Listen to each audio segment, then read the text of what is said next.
지금 너무 포화 상태인 것 같은데 괜찮을까요? 그리고 제가 과연 돈을 벌 수 있을까요? 충분히 하실 수 있다. 다만 어느 정도 전략은 갖고 해야 된다. 할까 말까 고민할 때는 가장 작은 단계부터 일단 시작을 해보는 것이 가장 안전한 선택이라고 생각이 들어요.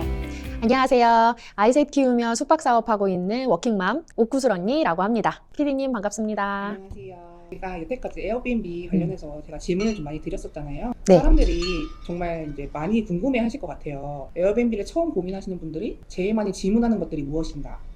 요즘 제가 가장 많이 들은 거를 말씀을 드리면 첫 번째는 지금 들어가도 될까요? 이고요. 두 번째는 정말 돈이 되나요? 이고요. 세 번째는 그래서 어디에다 해야 될까요? 요 세 가지인 것 같아요. 근데 첫 번째, 두 번째 질문은 사실 일맥상통하는 얘기인 것 같아요. 지금 너무 포화 상태인 것 같은데 괜찮을까요? 그리고 제가 과연 돈을 벌 수 있을까요? 이런 질문인 것 같은데 충분히 하실 수 있다. 다만 어느 정도 전략은 갖고 해야 된다. 왜냐하면 시장이 지금은 이제 숙소가 사실 전보다는 많아진 건 사실이에요. 그래서 잘 팔리는 숙소로 세팅을 하는 것이 중요합니다. 그리고 그러기 위해서 어디다가 해야 하느냐가 정말 중요한데 그 어디에다 해야 되느냐라는 입지는 사실 감으로 하는 것이 아니라 데이터를 기반으로 분석하고 들어가야 돼요. 그런데 누구나가 다 하고 싶어하는 뭐 홍대라든가 합정이라든가 이런 곳뿐만 아니라 과연 여기가 수익이 날까? 과연 여기가 수요가 있을까라고 생각되는 곳들도 사실은 많아요. 그래서 그런 블루오션을 여러분이 찾으시면 승산이 있다, 충분히 돈을 벌 수 있다라고 말씀을 드릴 수 있고 지금 제 수강생분들도 그렇게 지금 많이들 하고 계십니다.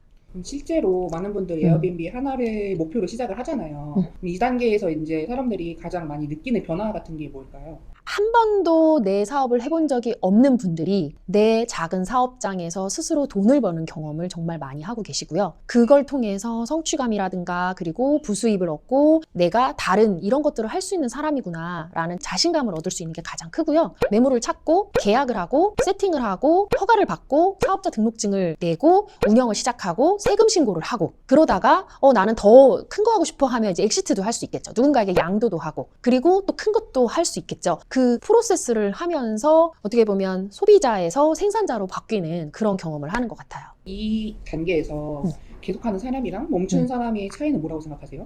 벤치마킹인 것 같아요. 무슨 말이냐면 분명히 나보다 한 단계 앞서 있는 사람들이 있단 말이에요. 저도 마찬가지거든요. 저보다 지금 이미 더 앞서 나가시는 분들이 있어요. 그런 분들을 보고 나도 저렇게 해야 되겠다라는 목표를 갖게 되는데 여기서 멈추시는 분들은 딱 거기까지만 보는 것 같아요. 그리고 여기서 나는 200만 원이 아니라 500만 원을 벌고 싶고 800만 원을 벌고 싶고 1000만 원을 벌고 싶고 그리고 나는 사업을 하고 싶어 라는 생각이 든다면 그렇게 잘하시는 분을 보면서 저 사람은 어떻게 하지? 를 배우는 과정이 반드시 필요하다고 생각을 하거든요. 그래서 배운 대로 똑같이 벤치마킹을 하면 사실 에어비앤비라는 이 사업은 사업 구조가 어렵지 않아요. 그래서 누구나 다 사업가가 될 수 있다고 생각을 합니다. 그럼 에어비앤비를 했던 사람이 호스텔로 넘어갔을 때 크게 도움이 되는 경험은 뭐라고 생각하세요? 사실 운영에 대한 경험인 것 같아요. 숙소를 세팅하고 거기에서 고객을 응대하면서 정말 많은 일들이 일어나는데 좋은 게스트도 오고 좀 안 좋은 게스트도 오고 이런 것들은 사실 큰 숙소나 작은 숙소나 똑같거든요. 그런 것들을 운영하면서 고객 응대를 하는 것들 이런 것들이 좀 도움이 됐던 것 같고 큰 규모의 숙소는 사실 비용 절감이 되게 중요해요. 그래서 작은 숙소에서 내가 직접 해봤던 것들이 사실 큰 숙소로 갔을 때도 도움이 된다. 뭔가 비용을 절감하고 뭔가를 아끼고 이런 부분들에서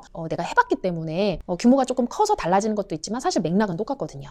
그러면 이 영상을 보고 있는 사람들이 나도 바로 호스텔을 해야 하나요? 라고 물어보는 사람들도 있을 것 같아요. 그럼 그런 사람들한테 아직은 뭐 에어비앤비 단계에 집중하세요 라고 말하고 싶으신 건가요? 저는 여건이 된다면 작게 에어비앤비 먼저 해보십사라고 말씀을 드리고 싶고요. 리스크가 없는 작은 사업부터 성공을 시켜놓고 여기에서 많은 경험을 쌓으시면서 그 다음 단계로 넘어가시는 방식이 저는 좋을 것 같아요. 근데 이미 에어비앤비를 하나 하고 계시고 어느 정도 돌아가는 것도 알고 있다면 호스텔로 넘어가는 거를 적극적으로 고민을 해보셔라. 단순하게 그냥 명의 놓고 작은 외도민 숙소 하나에서 만족하지 마시고 숙박 사업을 해서 그 사업을 통해 큰 현금 흐름을 만들어서 그걸 통해서 건물주까지 가는 그 프로세스를 한번 저와 함께 겪어보시면 너무 좋을 것 같아요. 그럼 많은 분들이 호스텔은 수익이 실제로 어떻게 달라지는지를 제일 궁금해하실 것 같아요. 수익 차이는 어떻게 될까요?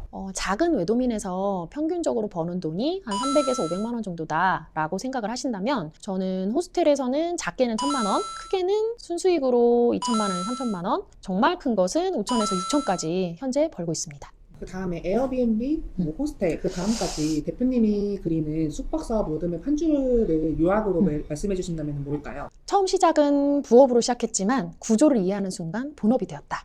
이렇게 요약을 해보고 싶습니다. 어떤 분들이 이 영상을 보면 도움이 될까요? 가난팔이라고 누군가가 비난을 하겠지만 사실 저는 처음에 숙박 사업을 시작했을 때 너무너무 절망적인 상황에서 지푸라기라도 잡고 싶은 심정에서 시작을 했어요. 그런 저의 그 시절에 그런 상황이신 분에게도 당연히 도움이 될 거고요. 그게 아니라 그냥 평범한데 나는 한 달에 100만 원만 더 벌고 싶어. 나는 월급 정도만 조금만 더 벌면 너무 행복할 것 같아. 라고 생각되시는 직장인 분들도 도움이 되실 거고요. 나는 아이를 키우면서 그 중간에 남는 낮 시간 동안 내 사업을 하면서 내가 돈을 벌고 싶어 라고 생각하시는 전업주부님들에게도 도움이 되실 거고요. 정년퇴직을 하셔서 내가 지금 할 일이 없는 상황에서 뭔가 할 일은 만들어야 되겠는데 옛날처럼 9to6로 붙잡혀서 있는 거는 하고 싶어 하지 않고 적당한 강도에서 수익을 벌고 싶어 하시는 분들, 퇴직을 앞두시거나 퇴직을 이미 하신 분들에게도 리스크가 없이 가볍게 일을 하시면서 만족할 만한 수익을 벌고 싶다. 이런 분들에게도 도움이 된다라고 생각을 합니다. 그럼 마지막으로 옥구심님이 해줄 수 있는 마지막 한마디는 무엇일까요? 할까 말까 고민하는 분들이 아직도 많으신 것 같아요. 강의만 들으시는 분들도 사실은 많은 것 같은데 할까 말까 고민할 때는 가장 작은 단계부터 일단 시작을 해보는 것이 가장 안전한 선택이라고 생각이 들어요. 그리고 지금까지 제가 많은 수강생분들을 봤을 때 너무 평범한 사람들이 다 성공해서 잘 운영을 하고 계시거든요. 그래서 저 사람도 됐네? 나도 할 수 있겠다라는 용기를 가지셨으면 좋겠습니다. 아이새 키우는 저도 했거든요. 여러분들이 하실 수 있다라고 생각합니다. 할까 말까 고민하고 망설이시는 분들이라면 저의 강의가 여러분에게 분명히 방향을 정확하게 제시해 드릴 수 있을 거라고 확신합니다. 아래 댓글을 클릭하시면 무료 특강을 참여하실 수 있습니다. 그럼 저의 무료 특강에서 만날게요. 안녕.